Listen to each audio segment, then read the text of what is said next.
وأجدر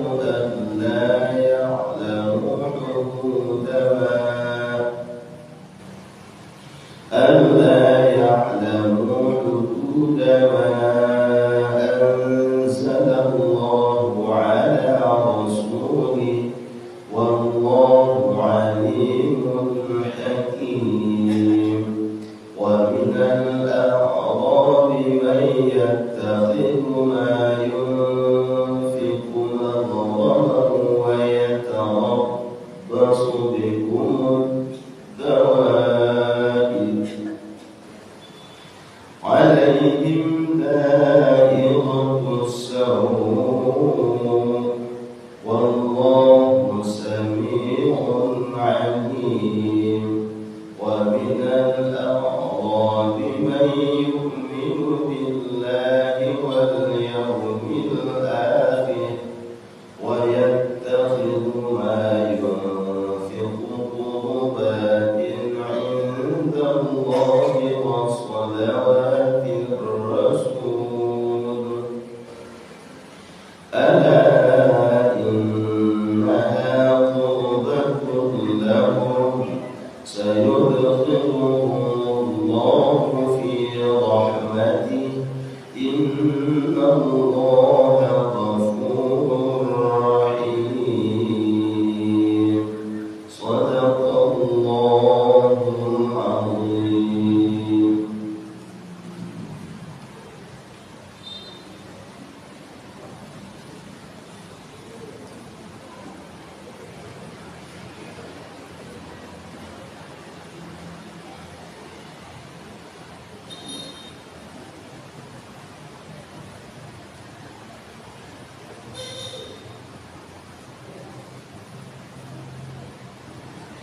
Kami memohon kepada Bapak Ibu karyawan Masyarakat Islam Muslimah di Bapak Ibu keluarga pasien yang ingin mengadakan kajian duha ini, mari kita sama-sama hadir di masjid kita, di Masjid Asy-Syifa. Insyaallah kita akan melanjutkan kajian tentang tafsir. Karena itu mari kita sama-sama hadir dalam majelis ini guna kesempurnaan ibadah kita kepada Allah Subhanahu wa Ta'ala.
Bismillahirrahmanirrahim. Assalamualaikum warahmatullahi wabarakatuh. Alhamdulillahi hamdan katsiran kama asyhadu an la ilaha illallah wahdahu la syarika lah wa asyhadu anna Muhammadan abduhu wa rasuluh sallallahu alaihi wasallam la nabiyya ba'dahu. Alhamdulillah pagi ini dengan izin Allah Subhanahu wa taala Allah masih curahkan rahmat hidayah dan kasih sayangnya kepada kita semua. Kita berharap kepada Allah ketika Allah memberikan semua itu bisa kita berdoa dan berdoa kepada Allah Subhanahu wa taala. Salawat dan salam kepada Nabi Rasulullah sallallahu alaihi wasallam. Allahumma shalli ala sayyidina Muhammad wa ala ali sayyidina Muhammad. Yang semua kita hormati Ustaz Haji yang insyaallah akan memberikan kajian duha kepada kita semua. Seterusnya Bapak dan Ibu kaum muslimin dan kaum muslimat, karyawan Rumah Sakit Islam di Musina ini rahimahullah. Kembali kita mengawali kegiatan kita pagi ini dengan sama-sama membaca Bismillahirrahmanirrahim. Sembari kita berniat berdoa kepada Allah Subhanahu wa taala. Mudah-mudahan guru kita diberi pada sisi Allah, mudah-mudahan ilmu yang akan disampaikan oleh guru kita nanti bisa menjadi yang khidmat dan pelajaran bagi kita dan bisa kita amalkan dalam kehidupan kita sehari-hari. Bapak dan Ibu, rahmatullah, selanjutnya kita mohonkan pada Ustaz Haji Ahmad Zaki LC. Kepada Ustaz kita bersama. Betul, Ustaz.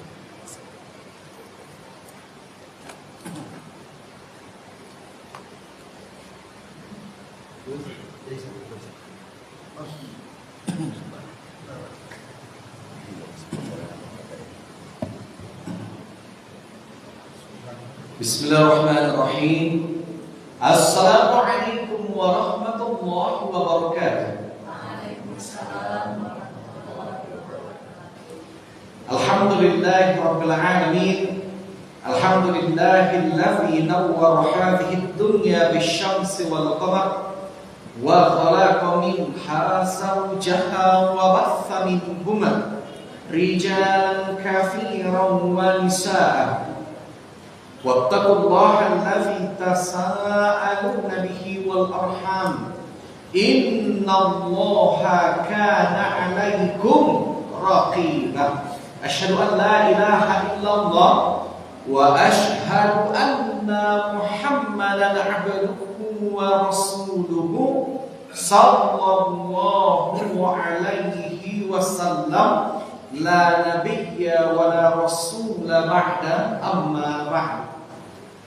Bapak-bapak, abang-abang, ibu-ibu, uni-uni sekalian yang dimuliakan oleh Allah, mudah-mudahan kita yang melangkahkan kaki dari rumah masing-masing pergi menuju rumah Allah yang sama-sama kita cintai ini dengan niat menuntut ilmu, mudah-mudahan kita tak hanya mendapatkan pahala memakmurkan masjid, tapi mudah-mudahan kita pun mendapatkan pahala jihad di jalan Allah. Amin, amin ya rabbal alamin.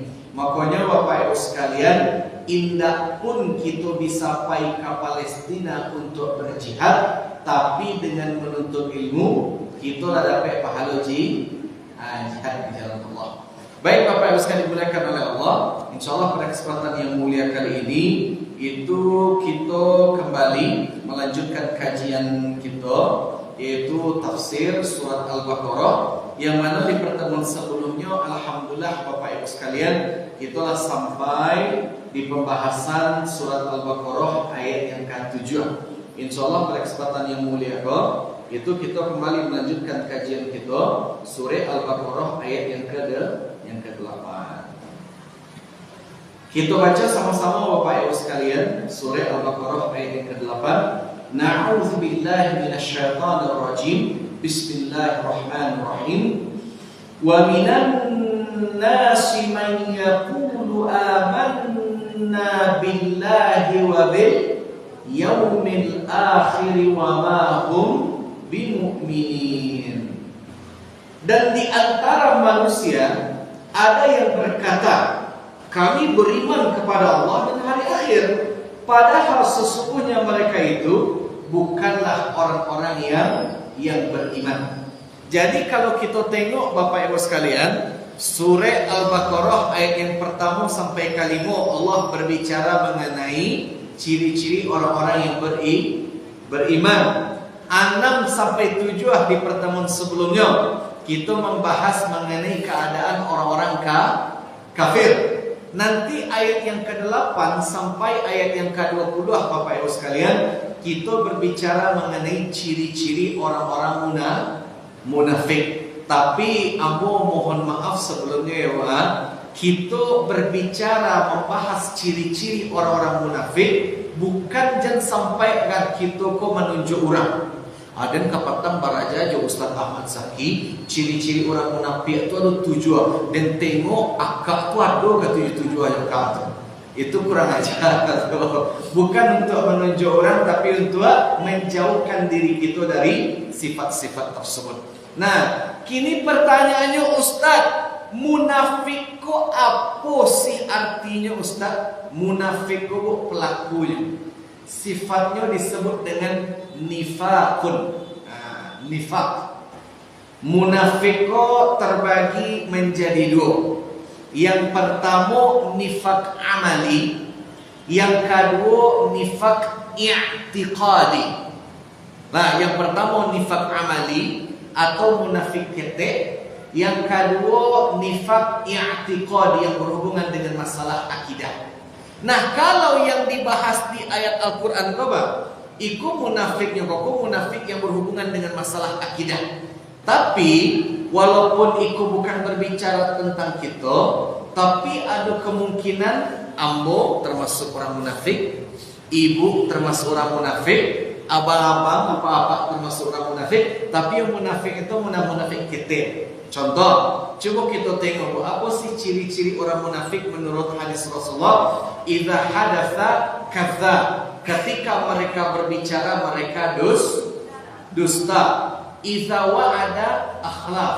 Ketika mereka berjanji mereka ingkar.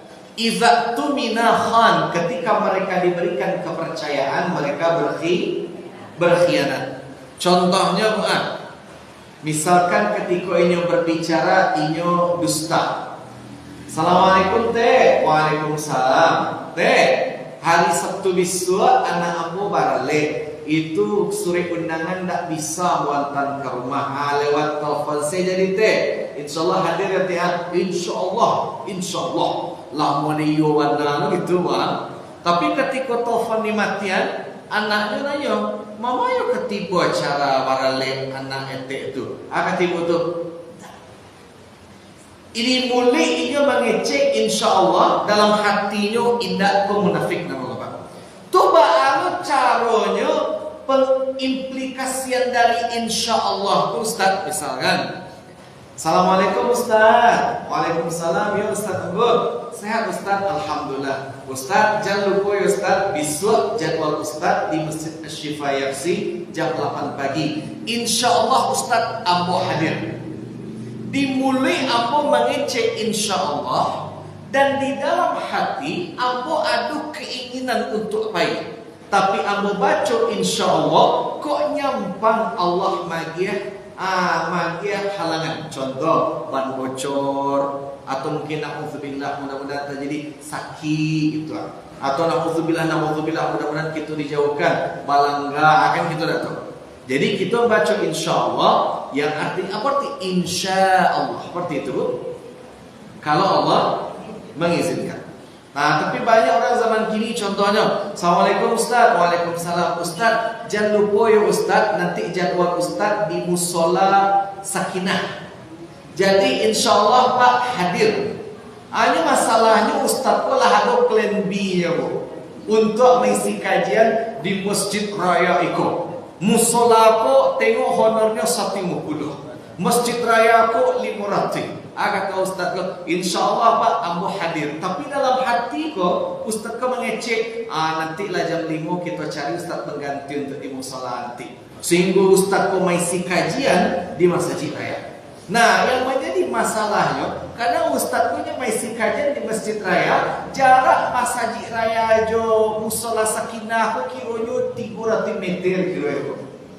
Pas pandangan dipikir bahwa aku mau di suara ustaz fulan ni kira, ditanya dia pengurus masjid kironyo ustaz fulan ceramah, masya Allah. Iko banyak kejadian kayak gitu.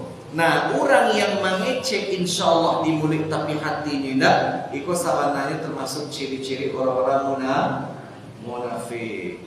Makanya Bapak Ibu sekalian, ambo tanya ke Ibu ya Pak J.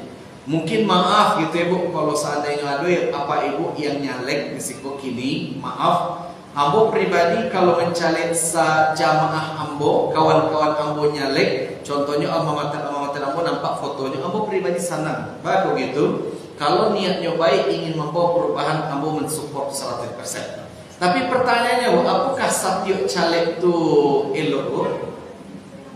Alun tahu, misalkan mereka, Ibu, bara ibu-ibu majelis taklim di siko sadolahnya, bara staff-staff di siko sadolahnya, ditengok absensi ada 50 orang. Jadi, untuk ibu-ibu uni-uni yang hadir ke kajian, satu ibu-ibu uni-uni ambuagiah piti 5 juta rupiah sekaligus baju sastra surat. Cuba jawab jujur, uni ibu sana tidak?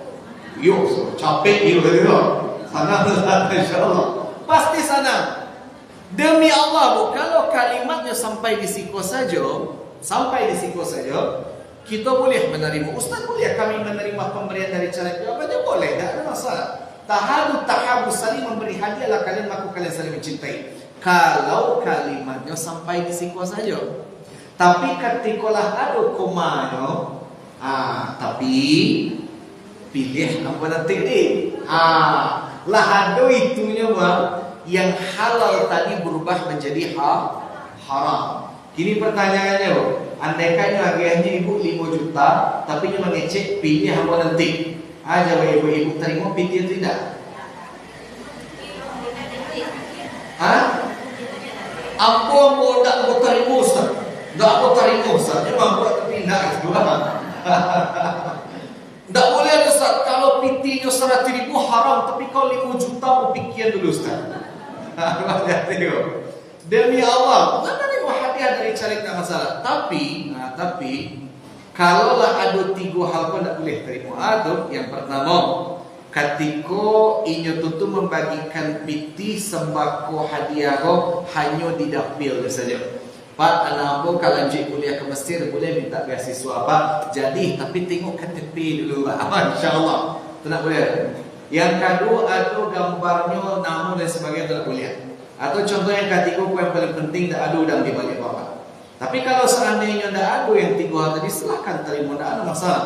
Hanya karena yang jadi caleg bukan berarti haram menerima pemberian dari mereka, tidak masalah. Nah, ingat banyak jamaah di Indonesia, banyak jamaah kita, masyarakat kita, mereka memiliki prinsip seperti itu.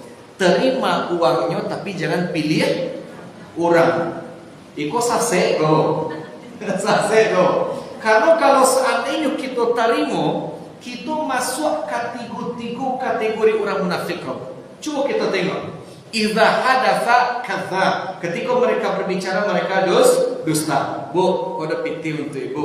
Tapi pilih apa nanti bu? Siapa aman tuh? Tiba di luar mati salah nak kena pilih bro. Kau lain di mulut lain di hati. Idza wa'ada akhlaf. Ketika berjanji inyo ingkar. Awak dibayar sebagai tim sukses, awak diagih piti. Lain ibu janji pilih awak, insyaAllah Pak aman, tu awak pilih kami apa. Kira pas pencoblosan, dia pilihnya yang lain. Yang ketiga, idza tumina khan, ketika diberikan kepercayaan mereka berkhianat. Walau diagih piti, tapi ternyata berkhianat kepada paslon tadi. Makanya ibu kalau menerima ko makan kuah si malakama. Awak menerima payah, indak menerima pun sakit hati gitu nak menerima Tuhan. Makanya lebih baik tidak usah kita terima. Kecuali ini dia Pak Pengurus, iya tukar sajadah sadalahnya ambu pelontarkan 200 juta. Siap Pak, terima kasih. Cukup sampai di situ saja, silakan diterima Pak Ibu sekalian. Nah, Bapak Ibu sampai di situ. Pak, iko munafik ketik. Nah, yang mana tidak harus sampai pawainya juga akidah. Tapi kalau ayat yang kita bahas kini itu, Bapak Ibu sekalian, itu berhubungan dengan masalah akidah. Tapi ciri-cirinya sama, lain dimulai lain itu. Coba kita tengok. Dan di antara sebagian manusia, wa minan nas, apa manusia, ibu manusia, ambo manusia. Tapi yang Allah sebutkan di situ, apakah sadolah manusia atau hanya segelintir saja? Segelintir. Jadi kata wa minan nas, wa min tisikoho itu mentaksis, mengkhususkan dari sadolah orang akhirnya dipersempit menjadi beberapa orang saja. Dan di antara beberapa manusia, may yaqulu amanna billahi wa bil yaumil akhir. Dimulai ia mengecek ambo beriman kepada Allah dan hari akhir. Wa ma hum bimumin, padahal di dalam hatinya ia tidak ada beriman. Jadi ciri-ciri orang munafik yang pertama, lain di mulut, lain di hati. Itu banyak yang modi-modi kubu kini kok. Ketika kita punya tetangga di muka awak bu deh, masya Allah, manih senyumnya bu, manih banai pak. Saking manihnya kalau dites kuat tinggi bulu tu. Yo mana? Tapi di belakang awak tidak lepeh dari kata-kata kasarnya. Banyak ada orang kayak gitu tuh. Banyak. Berarti kalau seandainya ada orang memiliki sifat seperti itu, inilah dapat sifat ciri-ciri pertama orang-orang munafik. Jadi orang-orang munafik di zaman Rasulullah, Bapak Ibu sekalian, ini mengakui, ya Rasulullah, asyhadu an la ilaha illallah wa asyhadu anna Muhammadar Rasulullah. Woi, iko Bapak Ibu sekalian, ini mengakui. Ini dimulainya mengakui bahwa ini bersaksi tidak Tuhan selain Allah, Nabi Muhammad sallallahu alaihi wasallam. Tapi inyo mengecek seperti itu karena ada tujuan. Apa tujuannya? Nanti di ayat yang ke-7 akan kita bahas. Intinya ciri orang munafik yang pertama, lain dimulai, lain di hati. Nah, lanjut kita baca ayat yang ke-9 Bapak Ibu sekalian. Bismillahirrahmanirrahim. Yukhadi'una Allah walladzina amanu wa ma yakhda'una illa anfusahum wa ma yashurun. Mereka di sini maksudnya siapa? Orang munafik. Mereka berpikir mereka bisa menipu Allah dan orang-orang yang beriman. Padahal mereka hanyalah menipu diri mereka sendiri tanpa mereka sadari. Ini pertanyaannya bu, menipu di siku apa artinya? Menipu apa artinya bang? Angka ditipu amat. Tipu itu apa artinya? Mengicu. Kalau kita tengok tafsir Ibnu Katsir, yang mana itu kitab kita jadikan rujukan kajian tafsir kita, khadi' penipu. Yukhadi' menipu itu artinya bu, mengadakan sesuatu yang sabananya tidak ada.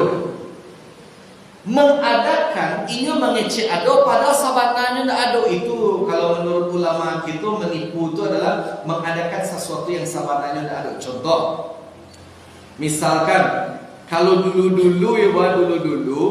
itu kan penipuan tuh mama minta pulsa, insya Allah. Mama minta kan dulu tuh. Kadang tuh sampai emak langsung panik langsung. Aku lagi di rumah sakit, katanya. Aku lagi di kantor polisi, masya Allah, katanya. Ayolah, lah pura-pura menangis. Dia anaknya di kantor polisi, padahal anaknya mungkin tadi mari gitu. Itu masih ketik gitu. Nah banyak penipu seperti itu. Sabananya pas ada mama minta pulsa atau anaknya di kantor polisi, itu sabananya batu kejadian kau tidak bu? Tidak. Atau contohnya bu, Iko mungkin maaf cakap Iko, biasanya ibu-ibu apa-apa yang tua biasanya di korban. Ibu beli barang di marketplace, Facebook marketplace. Tengok harga barang, murah lah. Mesin cuci harganya hanya sampai Rp100.000. Akhirnya ibu chat lah sellernya. Kemudian katanya, iya bu, betul bu, kami tinggalnya di Kubang Putih. Dicarinya di Google Maps Kubang Putih, kakek juga bukit tinggi. Tapi ibu kalau mau beli, itu harus DP dulu. DP setengah harga barang, transfer dulu. Karena banyak yang ingin mencari barang kok. Pertanyaannya, boleh tak awak transfer 200 ribu kepada orang tu? Tak boleh. Aku banyak jadi korban situ. Makanya penipu itu artinya ingin mengadakan sesuatu yang sebenarnya tidak ada, tujuannya untuk mengambil keuntungan di situ. Keuntungan yang diambil dengan menipu tadi, yang pertama, agar bisa menikahi perempuan yang dicintainya. Contoh, bang, boleh tidak seorang perempuan muslimah menikahi seorang laki-laki kafir? Boleh tidak, bang? Boleh, bro? Tidak boleh. Karena memang perempuan muslim untuk laki-laki muslim. Nah, tapi ba'alah yang namanya cinta bahwa itu kadang kalaulah berdegup kencang kok payah untuk ditahan.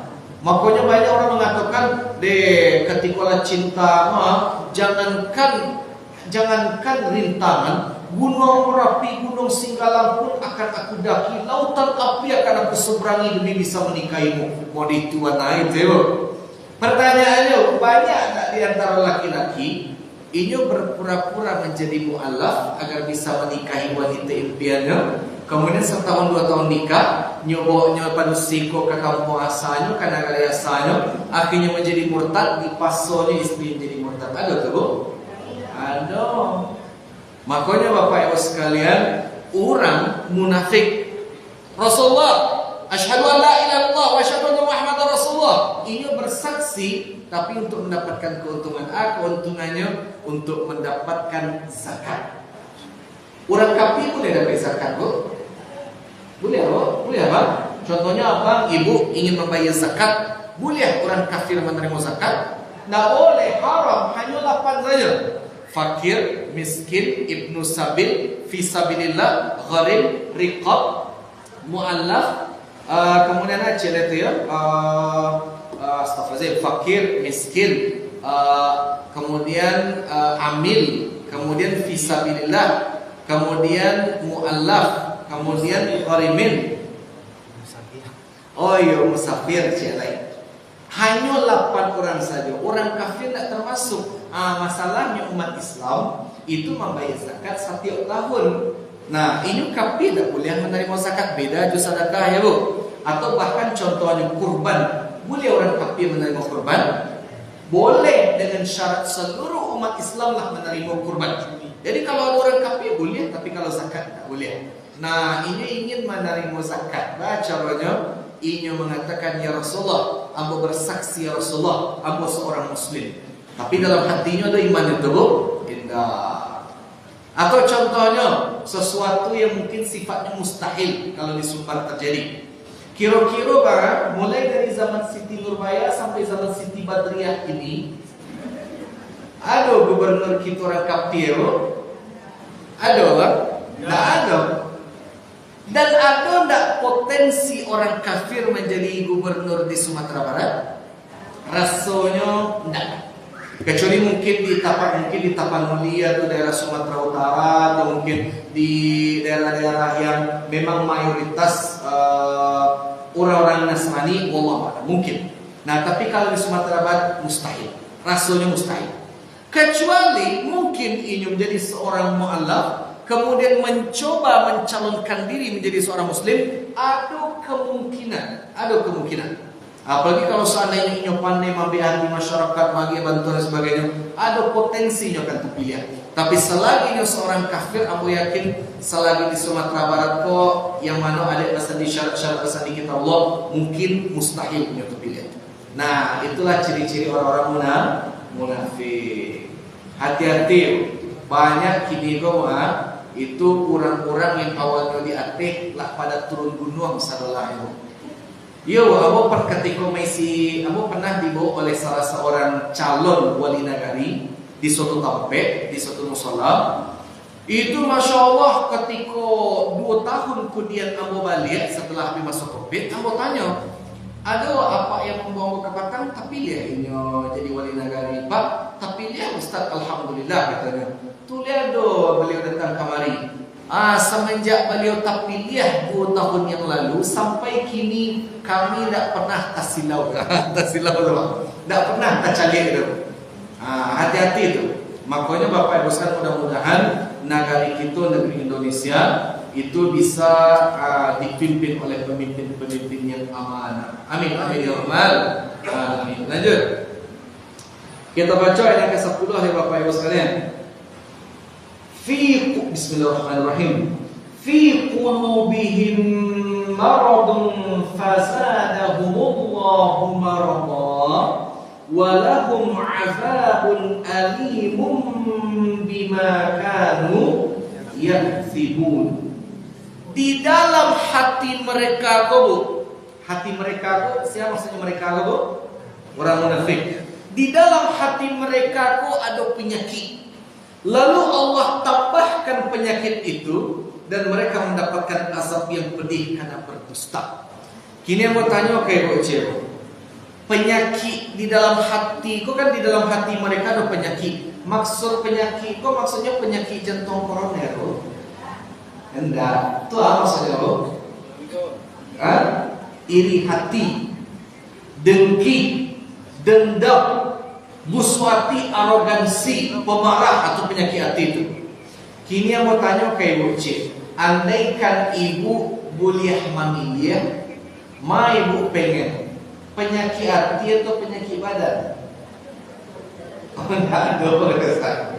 Tapi andaikan harus memilih, ma kita pengen penyakit hati atau penyakit badan? Biar penyakit badan Ustaz. Biar penyakit badan. Ambo kalau boleh memilih tentu tak ingin pilih, tapi kalau harus memilih, pilih penyakit badan. Kok penyakit badan? Kalau penyakit hati kan bisa hilangkan, demi Allah untuk penyakit hati kau payah hilangkan. Tapi kalau penyakit badan insya Allah mungkin kok baru ada cara. Dan lagi pula Bapak Ibu, kalau penyakit badan ikut sebenarnya penyakit badan kau manfaatnya. Manfaat penyakit badan. Apa dosa? Kata Rasulullah, "Ma min muslimin yushaku syaukatan fama fawqaha." Tidaklah seorang muslim tertusuk oleh sebuah duri illa kafarallahu biha min khatayahu. Allah ampuni dosa-dosanya. Bayangkan selama tertusuk duri saja itu dikurangi ciut dosa, apalagi kalau telan tuang kapal ibu di pintu. Itu aku yakin mungkin marah dosa kita diampuni. Tapi walaupun hari itu tolong ketika ni kalau Mas Haji jangan nak pay kau talantuan kepala tu balik. Nah, makanya ketika talantuan kepala kita yang kita baca astagfirullah boleh. Innalillah boleh. Masya Allah boleh. Subhanallah boleh. Yang penting kan tasawuf wow dua. Demi Allah tasawuf. Alhamdulillah. Boleh baca alhamdulillah Ustaz? Boleh mana? Kita baca alhamdulillahnya bukan karena talantuan, tapi karena talantuan tadi berkurang dosa-dosa kita.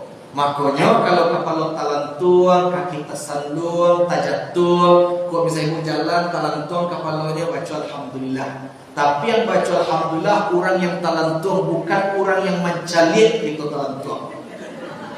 Nak bertinju, alhamdulillah, bertinju. Demi Allah, baca alhamdulillah, pengurangan dosa.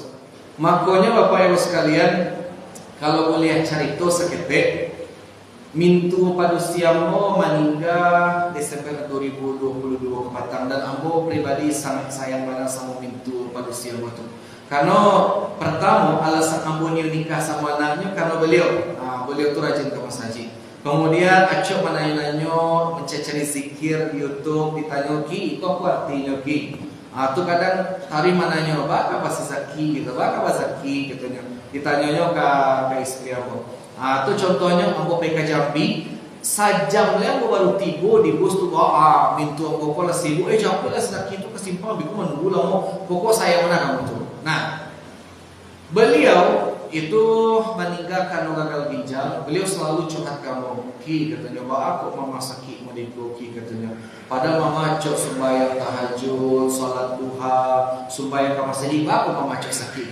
Demi Allah, kalau ada orang menanya seperti itu, jawab mereka. Insya Allah Iko jalan bagi Allah untuk menunjukkan cintanya ke kita.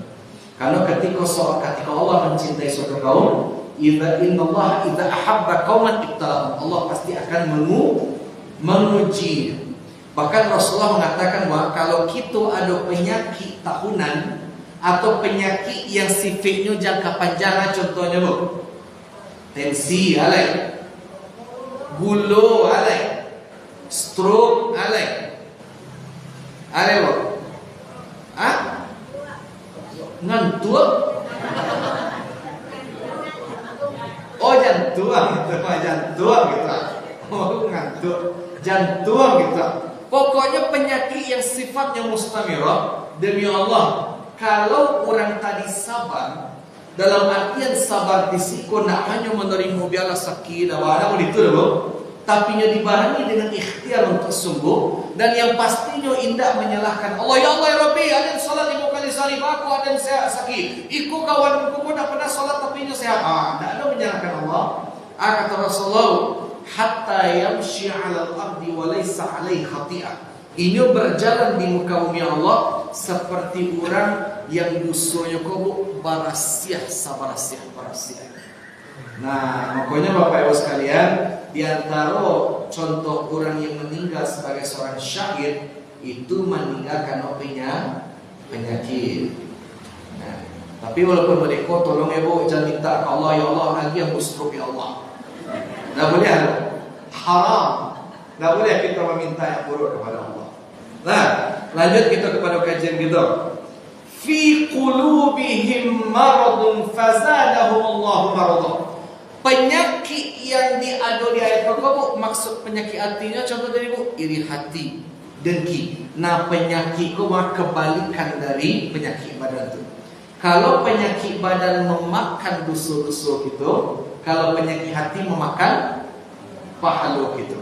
Makanya Rasulullah mengatakan, kalian, kata Rasulullah, iyyakum wal hasad, hendaknya kalian menghindari sifat hasad. Li'annal hasad ya'kulul hasanat, karena hasad memakan kebaikan, karena takul khotok, seperti api yang membakar kayu bakar. Wow, habis pahala. Makanya orang munafik berpahala. Ini berpahala. Karena hakikatnya lah mengucapkan 2 kalimat syahadat. Ini seorang muslim. Ya Rasulullah, Assalamualaikum. Rasulullah menjawab, Waalaikumsalam. Karena muslim. Tapi kalau ada orang kafir membaca, Ya Rasulullah, Assalamualaikum, jawaban Rasulullah apa?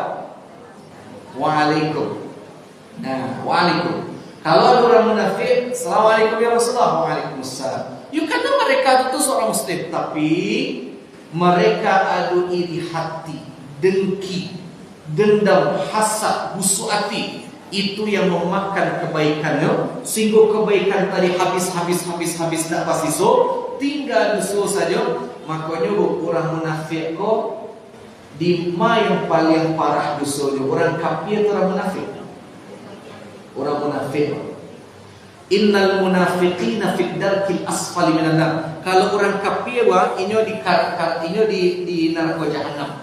Kalau orang munafik di karak-karaknya, walau tajid lahum nasirun, ada satupun yang menolong mereka. Kok orang munafik lebih kareh daripada, lebih baik siksaan daripada orang kafir? Kalau orang kafir mereka tidak pernah berdusta dengan keimanannya.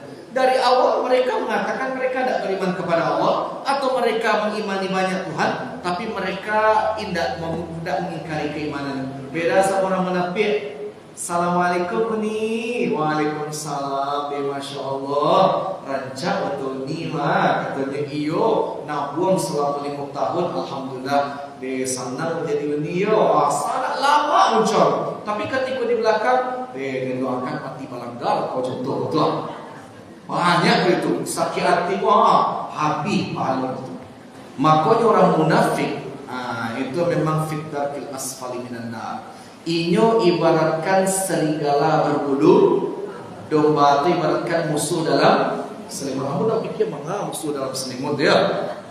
Tapi intinya mereka rokok di muka wa elok, mode kawan kuncup, tapi ternyata di belakang dijatuhan. Hati-hati. Baik, sebelum kita lanjut, ada pertanyaan dari Bapak Ibu sekalian, silakan. Ada Silakan.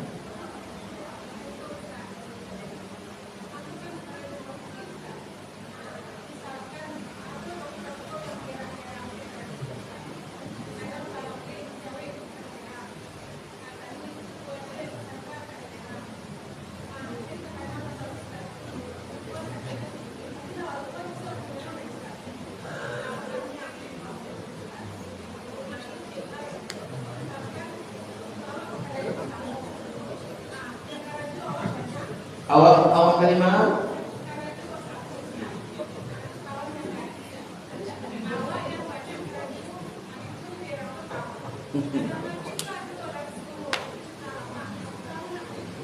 Masya Allah. Ustaz kok dokter karajo memberang mungkin maklum saya mungkin lagi baca kak jadi ini ya baca kak laki alam. Nah itu bahas solusinya tuh Ustaz, apakah kita munafik? Jawabannya kan profesionalitas itu memang dijunjung tinggi karena orang yang profesional dalam pekerjaannya itu sama dengan orang yang menjaga amanahnya. Nah ya udah ada masalah, mungkin biarlah mungkin contohnya assalamualaikum, kok aku pada gua, iya bu, iya mohon maaf ya bu, itu kita kerja. Itu bukan munafik karena memang kita dituntut ada SOP di situ. Nah ini kita menjalankan tugas ramah, tamah, senyum, kemudian tidak menjauh itu SOP. Jadi itu bukan ciri orang munafik. Yang munafik kok disikul wah. Contoh mereka, kok aku karena juga kok tidak becus. Iya bu, mohon maaf ibu, katanya insya Allah bisa. Di mukanya udah loh, tapi di belakang wah jawab bu, rumah itu pas serapahan itu itu munafik. Tapi kalau selagi lain tak boleh dakwah katu-katuin, ya udah salah saja. Itu bukan ciri orang munafik. Kemudian yang kedua, apakah Ustaz ketika misalnya kita banyak karajo, kemudian awak karajo bersama, tapi awak banyak karajo, tapi awak kan ibarat, apakah aku munafik? Tidak. Jadi munafik di situ maksudnya itu inyo koko lain dimulik sama lain di hati. Kalau bahasa lebih sederhananya bangkoduo, bangkoduo tuh, yang mana orangku mangiro awak A, ternyata awak ku B, itu munafik. Ada yang lain? Silakan. Waalaikumsalam warahmatullahi wabarakatuh.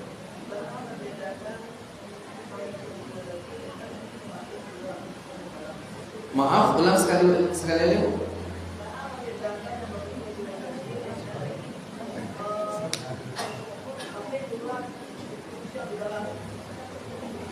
Cara membedakan yang mengukudu sama yang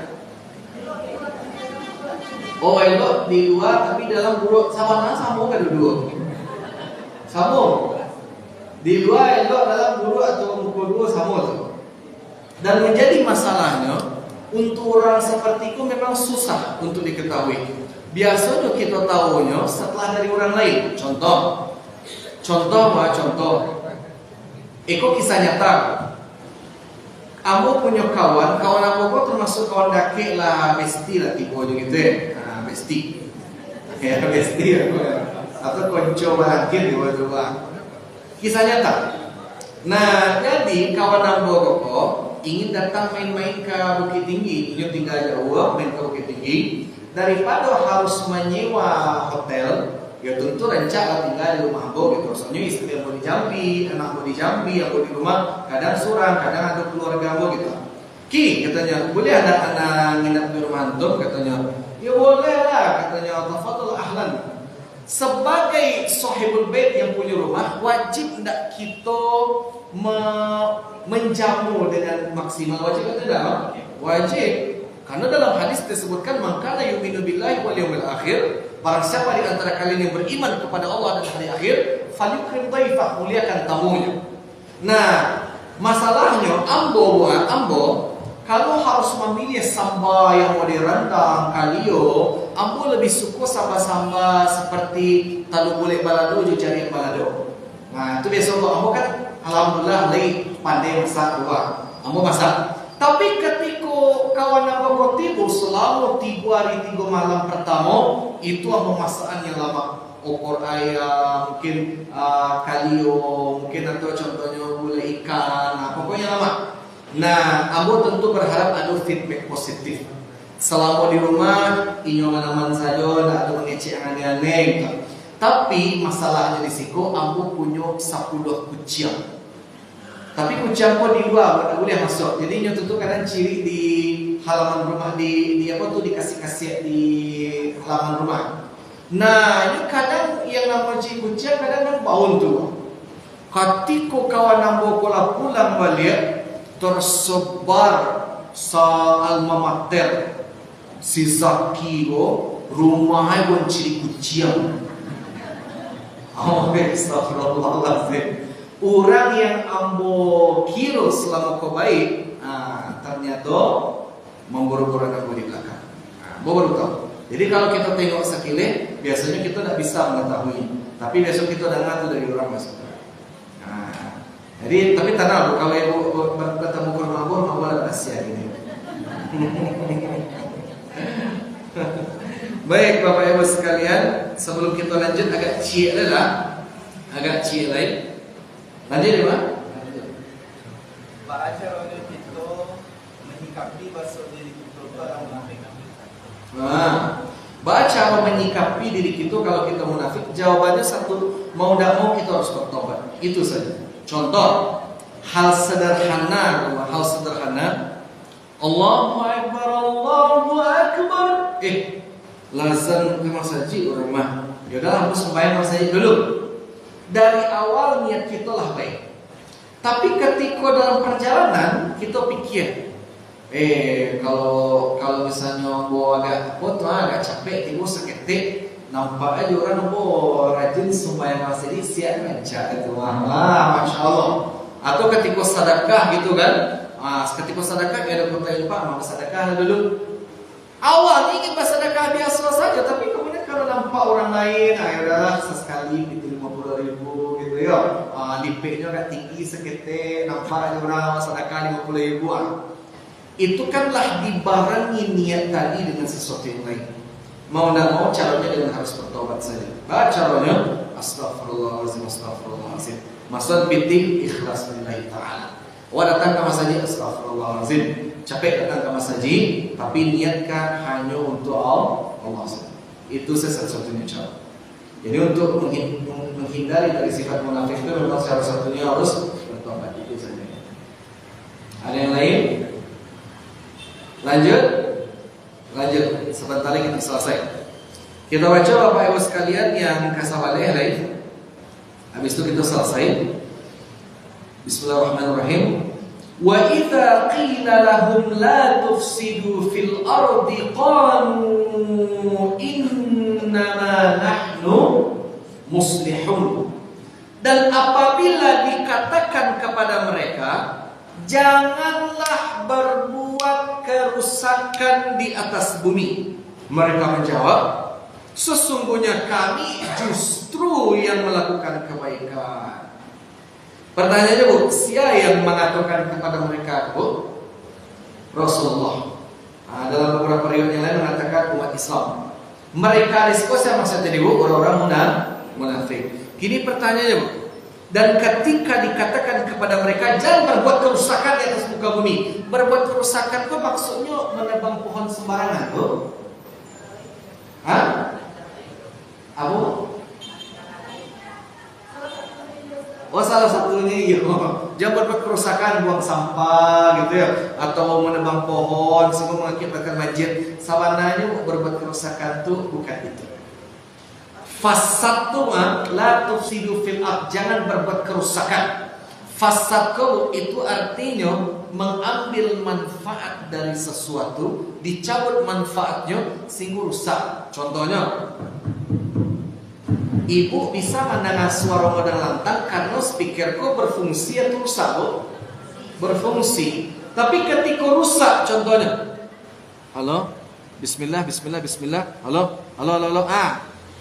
Rusaknya kamu tidak ada manfaat yang bisa diambil di situ.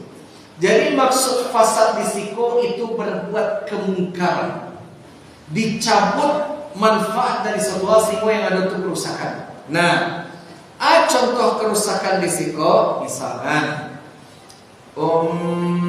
masalah yang lagi hangat-hangatnya kini Israel dan Palestina. Kalau ingin mencari siapa orang-orang munafik, tanya antum pro Israel atau pro Palestina? Tengok tuh. Atau yang mengatakan, mana sih kita mau urusan negara orang, negara awak sudah selesai? Nah, itu munafik tuh. Atau contohnya di antara yang kasus-kasus hangat seperti yang itu yang terakhir kali ya. Masalah yang buat Holy Wings, ini tekan nama Holy Wings di Jakarta. Siapa yang namanya Muhammad sama Maria boleh dapat minuman khamar gratis. Itu langsung pabrik Holy Wings ditutup gerai saudara. 2.000 karyawan di PHK. Di saat itu umat Islam terbagi menjadi dua. Yang pertama, alhamdulillah, itu tampek miras ditutup. Minimal bakuran tampek bebek maksiat. Tapi ada yang mengatakan, kalian tuh bisa berpikir tak? Itu 2.000 orang kok punya keluarga loh. Kalau yang di PHK, siapa yang akan menggajinya antum? Banyak boleh tutup. Padahal sawananya ketika menafkahi keluarga, wajib tak kita menafkahi keluarga dengan rezeki yang halal? Wajib. Nah, ikut orang munafik keluar. Nah, kini pertanyaannya Ustaz, wa idza qila lahum la tufsidu fil ard, jangan berbuat kerusakan di atas muka bumi. Maksudnya memang bumi cie ko dirusaknya Ustaz? Jawabannya indah. Inyo hanya merusak satu bagian, tapi dari satu bagian tadi rusak kasalahnya. Contoh berikut. Kalau rumah-rumah di komplek itu kan biasanya memanjang tuh, Pak. Dari blok A1 sampai A20. Bisa ibu bayangkan, Pak? Bisa membayangkan? A1 sampai A20. Di muka rumah itu ada bandar, ada selokan. Yang mana di A20 itu sungai. Jadi air selokan itu mengalir ke sungai. Kini A10 dikontrakkan. Akhirnya disewa oleh sepasang suami istri. Sepasang suami istri itu membuang sampah di bandarnya. Jadi di bandar dibuang. RT, RW, asosiasi masyarakat ketika menegur bapak katanya, mangga urus urusan lain, uruslah rumah itu kalian seorang ada di siko kontrak bayar di siko mana di sokat bandar ada di rumah sampah. Ada orang tetangga karena mau beli dulu. Ada. Inyo berbuat kerusakan memang hanya di bandar saja. Tapi apa yang terjadi? Akhirnya solokan tali tersumbat. Orang dari A1 sampai A9 buang air, tapi airnya tidak sampai ke sungai karena terhalang di sampah tadi. Akhirnya air tadi masuk ke rumah masing-masing, tersumbat saudara. Hanya karena satu masalah berusak yang lain. Contoh, dulu tahun-tahun 2000 di Jakarta kan perempuan-perempuannya kuliah pakai rok di atas lutut. Sampai kini masih ada? Masih. Di Jakarta celana di atas lutut masih ada? Masih. Menteri Pendidikan memberikan surat edaran untuk SMA boleh perempuan muslimah non muslimah mengenakan rok di atas lutut. Peraturannya hanya sesederhana itu. Akhirnya apa yang terjadi? Ketika laki-laki mencari, kemudian ada syahwatnya, maaf cakap akhirnya perempuan pun dilecehkannya, kemudian maaf cakap perempuan tadi hamil. Kalau laki-laki pun ingin bertanggung jawab, akhirnya perempuan tadi, anak tadi dibunuhnya. Semua masalah akhirnya laki-laki kau masuk penjara, di penjara kemudian karena menghamilan orang, akhirnya dihabisi sama anak lain, yang laki-laki kau pun mati. Semua tadi asal muasalnya hanya roh di atas lutut. Atau contohnya miras bebas. Tidak ada 1%, 5%, 10%. Pokoknya bebas. Akhirnya anaknya habis minum oto. Pas oto, balanta orang lain mati. Anaknya pun mati. Mudarat tidak hanya untuk ini, tapi untuk orang lain hanya karena miras saja. Contohnya aku kisahnya tahu sebelum kita tutup kajian kita. Ambo ketika di Jambi ada aku punya jamaahku kayo saudara. Tapi kemudian ini menilap dana TK hanya 150 juta. 150 juta memang banyak, tapi kalau dibandingkan dengan harta mungkin hanya secuil saja. Tapi kalau 150 juta kau inyo ketahuan masuk penjara, anaknya dibuli di saat terus sekolah. Akhirnya homeschooling. Di homeschooling pun anak-anak komplek pun membulinya juga. Mak kau misalnya malia, mak kau menciluk. Akhirnya apa yang terjadi? Ibu, demi Allah, anak tadi bunuh diri. Ibu tahu tak pada umur anak kau hanya berumur 10 tahun saja. Bayangkan amaknya di penjara menangi, menyesali anak yang bunuh diri hanya karena barang pikir ibu 150 juta. Jadi makanya wa idza qila lahum la tufsidu fil ardh, mereka berbuat kerusakan hanya di titik tapi kemudian menjalar ke yang lain. Baik Bapak Ibu sekalian, kayaknya mungkin sampai di sini saja dulu. Insyaallah nanti akan kita lanjutkan di pertemuan yang akan datang. Ada waktu 5 menit, ada reaksi pertanyaan dari Bapak Ibu sekalian, silakan. Ada pertanyaan? Enggak, kita tutup dulu. Silakan. Mengenai kerusakan tadi, mungkin itu berupa kebijakan yang muncul kan. Betul.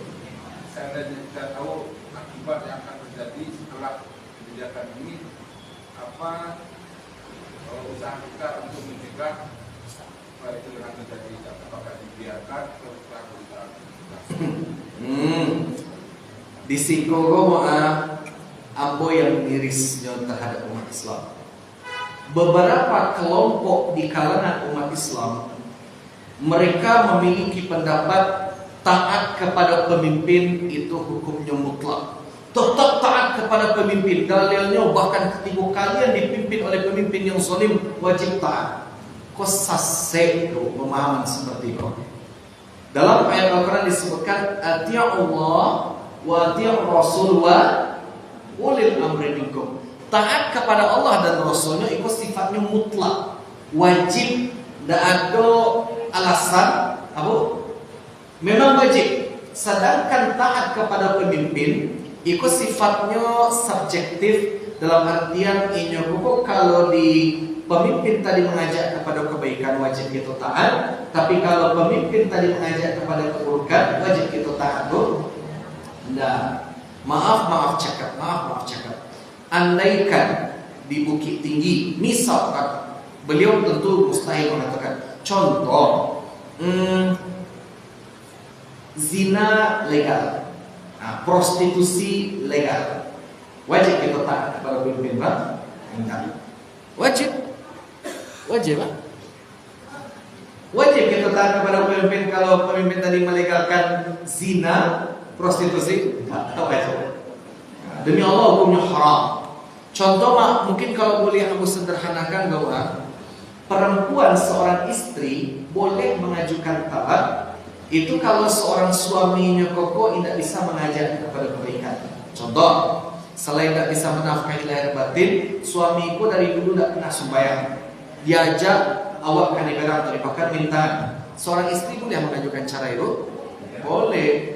Jangan sampai ada taat kepada suami. Pokoknya suami berbuat bejat, main padusinya, judi, khamar, main tangan, kita tetap harus taat. Itu sasek.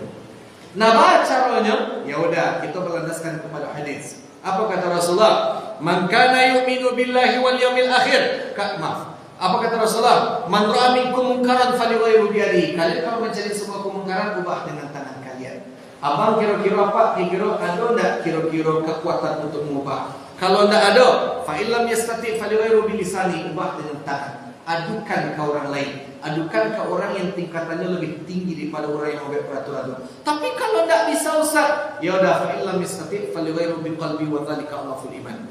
Kita yakini saja kalau peraturan tadi menimbulkan mudarat dan ambo menentang. Itu cara solusi kita. Jadi kalau ada kekuatan, gunakan kekuatan kita. Kalau enggak, minimal kita bersuara. Kalau enggak, sama bukan di Monas Kehatan, orang-orang yang sejuta pun tidak bisa tabang ke Palestina, tidak ada kekuatan. Tapi caranya bersuara. Model yang di jam kadang petang itu bersuara, bebaskan Palestina. Entah di dan atau tidak, terserah, penting itu bersuara. Minimal kalau tidak dia bisa bersuara. Karena mungkin PNS, tapi ini kalau agak pro kasiko dipecat misalkan. Ya udah kita yakini Israel laknatullah alaih, Palestina itu wajib dibebaskan. Masalah banyak orang mengira Palestina itu Hamas. Maka dibebaskan padian selamat orang mereka pati ditentang. Wallahu a'lam. Baik Bapak Ibu sekalian, telah jam 9 hari. Namun takutnya mungkin Bapak Ibu sekalian ada aktivitas yang harus dilaksanakan. Insya Allah sisanya akan kita lanjutkan di pertemuan yang akan datang. Insya Allah. Bila itu wal hidayah. Assalamualaikum warahmatullahi